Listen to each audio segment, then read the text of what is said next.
au SIA du 25 février au 5 mars 2023 à Paris pour assurer la promotion du secteur agro-silvopastoral sous toutes ses formes dans la perspective de renforcer le positionnement de ses produits et services sur le marché international, le marché européen en général et français en particulier,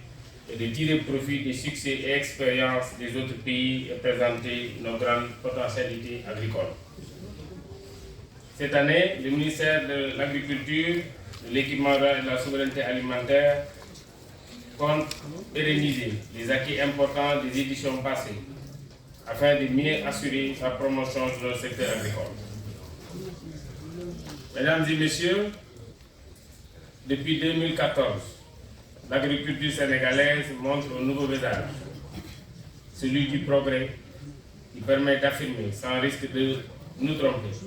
qu'elle est en train de jouer pleinement son rôle de moteur de l'émergence. Et quand je parle de 2014, je ne peux pas ne pas nommer Excellence, l'ambassadeur Pape Abdoulaye Seck, ancien ministre de l'Agriculture, parce que c'est lui qui a mis le PRACAS, c'est lui qui en 2014 conduisait, mettait en œuvre du match la politique de son Excellence, M. le Président de la République. Merci d'avoir répondu à notre invitation,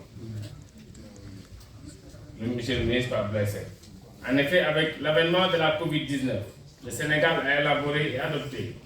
le plan d'action prioritaire ajusté et accéléré en vue d'atténuer les effets négatifs de la crise,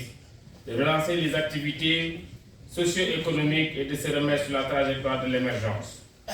À ce titre, notre gouvernement a fait de l'agriculture un des secteurs moteurs de la relance économique et sociale afin d'atteindre dans les meilleurs délais notre souveraineté alimentaire. Pour concrétiser sa vision d'un plan Sénégal émergent à l'horizon 2035, Son Excellence Macky Sall, Président de la République, nous a donné des moyens d'œuvrer à l'atteinte de l'objectif d'une agriculture compétitive, diversifiée et durable. Et à ce propos, que le secteur agro-silvopastoral et halieutique a élaboré et finalisé la stratégie nationale de souveraineté alimentaire,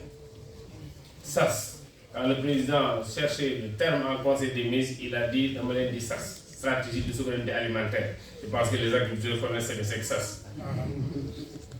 Qui se veut consensuel, pragmatique et durable, et visant à intensifier les chaînes de valeur des productions végétales, animales et halieutiques prioritaires pour assurer localement la disponibilité et l'accessibilité des populations sénégalaises à une alimentation suffisante de qualité. Il me plaît de rappeler que notre pays a accueilli du 25 au 27 janvier 2023 des chefs d'État et de gouvernement de 34 pays africains, chefs d'organisations internationales et bilatérales de développement et dirigeants du secteur privé, à l'occasion du sommet de Dakar 2, co-organisé par le Sénégal et la Banque africaine de développement sur le thème « Nourrir l'Afrique, souveraineté alimentaire et résilience ». Durant ces moments forts de Dakar 2, les pays africains préoccupés par la hausse des prix des denrées alimentaires et des perturbations de l'approvisionnement mondial dues à la COVID-19, au changement climatique et aux conflits tels que la guerre entre la Russie et l'Ukraine, aggravant ainsi l'insécurité alimentaire en Afrique, ont réussi à élaborer leurs compacts nationaux pour l'alimentation et l'agriculture qui ont reçu des intentions de financement des partenaires pour soutenir la transformation du secteur agricole en Afrique. Aujourd'hui, au cours de cette journée, je voudrais vous inviter, dans la perspective de la quête de nos souverainetés alimentaires, à réfléchir sur quelques aspects et sur secteurs qui contribueront sans nul doute à l'atteinte des objectifs à travers des panels qui vous seront présentés tout à l'heure. Je ne saurais terminer sans remercier d'avance l'Union des chambres de commerce, le président Serigne, avec tous les présidents des chambres de commerce qui sont co-organisateurs de ce salon, de ce beau salon d'ailleurs, j'allais dire, vraiment avec la participation de beaucoup de monde du secteur privé. Donc je ne saurais terminer sans remercier d'avance également les éminents panélistes qui nous fourniront des communications axées sur la question de la souveraineté alimentaire. Je remercie au nom du gouvernement toutes les institutions, les structures étatiques et non étatiques, les bonnes volontés qui ont eu à participer à ce salon. Sur ce, je déclare ouverte la journée dédiée du Sénégal, du Salon international de l'agriculture à Paris, édition 2023, et souhaite plein succès à vos travaux. Merci beaucoup.